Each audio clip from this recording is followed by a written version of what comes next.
Hey guys, how's it going? Jam here, and welcome to the final round, round 4 of 4, from the Formula Rookie UK Championship. The round here is at Alton Park. Now, a few little things to tell you before we get into this race. I have pretty much 100% settled on this format of video, so the practice and qualifying will be in this live com format, and then I'll hand over to my past self to give you my live commentary for the race.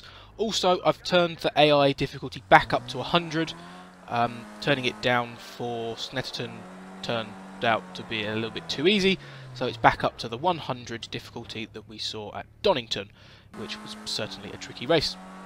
So, straight into the sort of practice bloopers, and it should, well, we've only had 2 clips and they've both been at the same corner, so I don't think it would be a stretch to say you can already guess where this is going. This is the one corner that I really despise. It's always the same. Yeah, this track, always hated that track, or that section of track. When I did get a good lap in, however, well, when I got a lap in, it was a good one. Not only once, but twice in a row, I improved by quite some margin to top the timesheets at this point in practice. And all of a sudden, back to the corner that I don't like, and I'm off track again. So yes, it wasn't exactly all plain sailing once I did get a few laps in. The last thing I should probably mention is that I was on a little bit of a time constraints. That was actually a good save there. I wanted to put that in because I was quite happy with how I managed to do that. This section at turn 1, it's not a problem for spinning out, but if you do exactly what I did there and run wide, you'll get a slowdown penalty. This lap was already dirty, but as you can see there, I got a slowdown penalty, so I immediately lift off the gas, and doing that at that section of track is really not a good idea. And then we're back to the section that I don't like, and yeah, going for another spin. But yeah, as I was trying to say, I had some time constraints. I wasn't sure if I was going to be able to get the whole practice, or the whole round done. I didn't know if I was going to have enough time. So after just 15 minutes and halfway through the practice session, I decided to jump into the garage. I was pretty comfortably quicker than anyone else, and I just about sorted out how to get around the track consistently, so I decided to skip to the end and continue to qualifying and save myself 15 minutes. These methods, well, not these methods, I would take my time-saving methods into qualifying as well, where I would try and just put in one lap that I was happy with, and then once again I would skip to the end of the session. However, that doesn't mean that I was able to do it on my first lap. My first attempt, coming down the fast section, getting a little bit unsettled through the fast right-hander and left-hander, and not getting onto the brakes early enough for the right-hander, running wide, and although I probably would have carried on with that, I got a slowdown penalty, which I thought was a little bit harsh for running wide. But we move on to the second lap, same part of the track, a little bit more stable through the fast left-hander, but I'm still too late on the brakes into the right-hander. Not as bad this time, but I still run wide over the bouncy bits, and I get another slowdown, which again I thought was a bit harsh, but you know, what can you do? So, on to my attempt number 3, and it would be this lap that I get a lap in. Not running the curb too much on the entry to turn 1, just clipping it on the apex and straightening up for the exit. That is just a nice flat out section where we kink to the right, and then we got a relatively tricky left-hander, but it's fairly easy to stay flat out before we get a big braking zone. I still miss the apex and I get a bit of oversteer mid-corner as well, but I don't get a slowdown penalty this time, so I'm perfectly happy to carry on. And then we just got another really long, kind of winding, flat out section as we go up the hill, under the bridge, and we come to approach the section that I really have been struggling with, and the section that I really always do struggle with. However, with a quick change down into third, flat on the power, once again, round the corner, run a little bit wide on the apex, but that method, once I learnt it, seemed to work for me just fine. Then we go into the final corner now, pick your braking point. Don't worry about hitting the apex too much, because you just want to straighten up on the exit, use a little bit of the exit curb, and once again, it's just a nice flat out, long winding run to the finish line, where we put in a decent time, go top, and with 10 minutes left in the session, we decided that that is going to be good enough. So once again, we jump into the garage and we're going to go and skip to the end of the session. So 5 minutes into the video, and that's all you're going to hear from me for now. I'm now going to hand over to my past self to take you through my live reactions from when I recorded the race. Right, so here I am for the live comm for the live race. Once again, on pole position and suffering from a large bout of overconfidence, I decided to skip quite a lot of practice and qualifying, and that's partly due to time constraints as well, so I'm just going to jump straight into it and let's get going. Can we get a good start? There's the lights up into first. Even though I launched slightly later than the AI, still seem to get a better start. Now, I don't know if I'll have mentioned this. The only problem with doing the videos this way round is I don't know what I'll have said in the post-com while I'm doing the live-com, so I don't know what I can and can't talk about without duplicating myself. I have managed to get on to this game on a controller in between this race and the last one, so I do have a HUD layout that is altered to my liking. I've basically got rid of the time thingy, or the lap times on the middle of this. Where are they? About halfway up the screen on the left-hand side. I got rid of those. I'm not fussed about seeing every lap, especially during the race. I'm just not interested. I got rid of the big mirror up the top because I don't need it. I've got mirrors that I can see from cockpit view anyway, and for the three things that I have kept on screen, I've just pushed them into the corners more. It wasn't hugely necessary, but as you can see in the bottom right hand corner, the rev meter does sometimes obscure my right hand mirror, so I wanted to do that one, and then I figured it'd be nice to just move the other two into the corner so they're sort of out of the way of my focus, as it were, but still on the screen so I can look over to them if I need to. For example, looking over to the map now, seeing that I've already got a huge lead on lap 2. So, unfortunately, this could be quite another boring race. I'm almost tempted to make a mistake and let them through just to make it a bit interesting. But no, I'm not going to do that. Alton Park. It's very similar to the Snetterton in my eyes in the fact that I don't really like it very much, although I do know it quite well. Mainly because I've driven it a lot on the last game, same as Snetterton. I'm starting to double guess myself. I'm starting to almost regret picking the UK Championship, because I think I mentioned in the video where I picked it, it's what I would normally do, so it is what I have done. So I kind of know the tracks already. Although it does mean, but at the same time I should have known that I don't like a few of them, especially Alton and especially Snetterton really. Once you learn the bits of this track that I don't like, or once I'd learnt the bits of this track that I don't like, it's actually not too bad. This layout is, yeah, it's alright. I prefer the longer layouts of this track, but this one isn't too bad. So there's only really 4 corners on this track, and I don't really like 2 of them. But well, actually that's not true. I don't like one of them. I don't like this section up here, which I'm going to call corner 3. But I always seem to just get it wrong. But in only half the amount of practice time, I managed to find a method that works for me. Just dropping it down into 3rd gear after a light bit of braking, and then you can pretty much just keep it flat through there. That is what I'm going to call the last turn, as it is pretty much just the last turn. That's really rather easy. You just got to find your braking point, which is in between the 2 last advertising boards.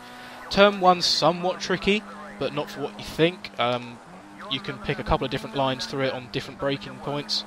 The only thing you got to avoid is doing exactly that, and running. I don't know if I might have got that warning for cutting the inside, but I've been running wide a lot on the exit and getting slowdowns for that instead. So it's just a bit of practice to find a line that means you don't do that, and I found that I can do that braking where I would normally would, but turning in a little bit later, so I'm straighter on the apex. Oh, excuse me. And then I've got a bit of a straighter exit as well. It means that I don't really run wide. And then turn 2 is what I would call the bottom of the hill section, and it's one of those corners where it's actually quite instinctive for me. I didn't really have to do anything to learn it. It's just a case of, actually I'll talk about it when I get back round there. Just got to navigate 2 corners. I say we're already halfway through this race. It's one of the shorter layouts, well, it's the shortest layout of Alton Park there is, but it's one of the shortest tracks on this calendar.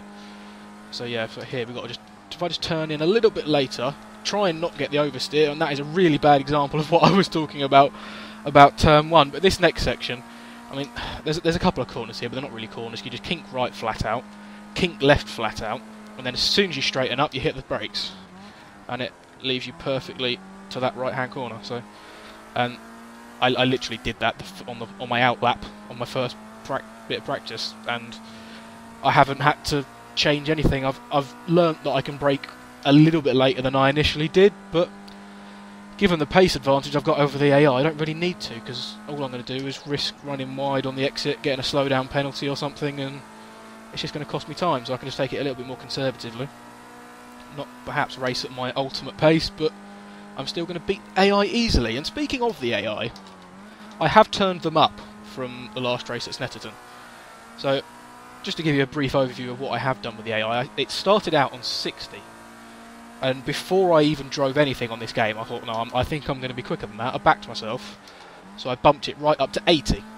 And that's what I ran with at Knock Hill. Now, Knock Hill was probably the closest race I've had so far, maybe, I don't know, in terms of being able to win.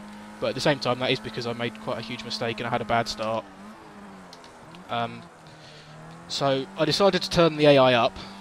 So I turned their difficulty up from 80 all the way up to 100. For actually, it might have been 85 at Knock Hill, not sure, 80 or 85. So I turned it all the way up to 100 for Donington. And Donington, I just didn't have the pace. I was struggling to learn the track, but it was also in mixed conditions. So that was potentially part of it. And I just didn't get a lap in practice or quali. Started last. I managed to be somewhat consistent in the race. I jumped all the way up to 3rd on the opening lap, because the AI were a bit timid, to say the least. Oh, that's a big slide. And once I was up into... I think actually I might have got up into 2nd at one point. And I was having a good race for 2nd, and that was on 100 AI difficulty. But, as I say, the AI were a little bit timid. They weren't really that good at fighting, but then it might have... Maybe I'm just not that good at Donington. I thought it would be my best track in this series, because I like Donington. But maybe I'm just not very good there. Maybe the AI are a bit better there than anywhere else. Who knows? So that was on 100. So come... what was third race? I'm drawing a blank here. Snetterton. I turned it down to 95 because I figured I didn't exactly have the pace in practice or quali at Donington, but I did alright in the race once I got it together. But the AI were a bit rubbish off the line, so I turned the aggressiveness up. And, well, I can't really tell you if that worked or not, because turning the AI down meant that I completely outpaced them and won really comfortably, as I have done in this race. So what I've done for this race is turned it back up to 100 difficulty for the AI, and I also turned the aggression up even further. I don't know if really what that does, to be honest. So we're now on 100 difficulty, which is the same as at Donington, and we're also on, I think it's 85 aggression, which is the highest that I've had the AI on all season. But it appears that either I'm suddenly, for some reason, really quick here, or the AI are really slow here. Who knows? Maybe I just need to turn the AI up a bit more. So I don't really know. I'm actually feeling really confident at this track. After saying I don't like it, now I've sort of learnt how to drive it. Like I'm barely concentrating at this point. Just because I'm chatting about things that aren't related to what's happening on screen. So I'm pretty much driving around here on autopilot, just remembering the few things that I learnt in practice. And I mean, look at that. That's not bad for consistency through there. Less than 0.02 of a second off my best lap, and it's just really rather easy at this point. So we come around the final corner on the final lap. I had a couple of sketchy moments, but I didn't even go off, which I think is possibly a first for me. And that's it. That's another win. Quite happy with that. And yeah, I mean, when I say I wasn't really concentrating too hard in that race, I'm the type of person that likes to talk with their hands. When I'm not holding on to anything, I'm doing lots of suggestions. I'm not signing, but I like to move my hands about when I talk to like emphasise my points and stuff. And it completely doesn't come across in a video. But at points in that race, I was doing that with one hand and only driving with one on the wheel, because with only a 4-speed, there's minimal gear changes to make, so that's not really important.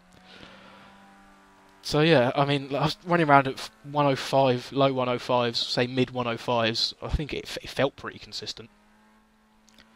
And the rest of the guys were in the 108s and high 108s at that. Well, some of them were, some of them weren't. So yeah, I definitely need to sort out the difficulty for sure. That would normally be the end of the video, but that is the end of the last round of the series, where I've won and got fastest lap once again, which means I got the most points in that round, and my teammate didn't do very well again. Although we were the top scoring team again, that should mean that I've won the Drivers' Championship. Yes, I have. My teammate didn't even come second. It came down in third with 91 points, but I did beat Rob Massey by 25 points. Where's my maths gone? So yeah, a fairly comfortable win across the series, and yeah, constructors win pretty dominant as well. What's that? 60 points, or thereabouts. Yeah. So I mean, it's difficult to know how happy to be with that. I mean, I've won 3 out of 4 races. I've got podium in every race. It feels good. But I know that that's because I've been not necessarily been racing on the right difficulty. So I'm on 100 difficulty at the moment, but I think it does go above that. I don't know how far above that. But I'm going to have to find out because I need them to be quicker. Yeah, so back in Series 1, I'm starting to wish I'd gone into the US, or maybe I probably would have gone for Asia. But yeah, okay, that's the end of the UK Championship, so it is potentially the last video that you'll see from me in this series. I don't know if I'm going to carry on doing these videos. Let me know if you want me to in the comments down below. I'm recording them quite far in advance, actually. Episode 2 went up today at Snetterton. So, was it Snetterton? Donington. So yeah, I've already done Snetterton and now Alton Park at this point. But I have quite enjoyed doing it, so I probably will carry on. We're going to be moving on to the Euro Championship next, which will probably be another 5-race series. And there are going to be some more interesting tracks, and tracks that I don't know I just don't know well. I've never been to Algarve before, for example. I might have done a quick race there. I did go around and try out a couple of the tracks that I'd never been to before. Yeah, I don't see why they're emailing me about qualifying, because I don't come back to the main menu. Anyway, yeah, that is it for the video. You know what I'm like for waffling on, so I always have to cut myself off. If you did like this video, leave a like, and especially leave a like if you want me to carry on the series and do the European Championship as well. I'm going to do it, whether it's just a case of whether I do the videos or not. Leave a comment if you've got something to say about the video, so if you really want me to do it, go and comment in the comments and say, Jam, continue this, keep doing it. And yeah, apart from that, there's nothing else to say. So until next time, I'll see you in the next video. Goodbye.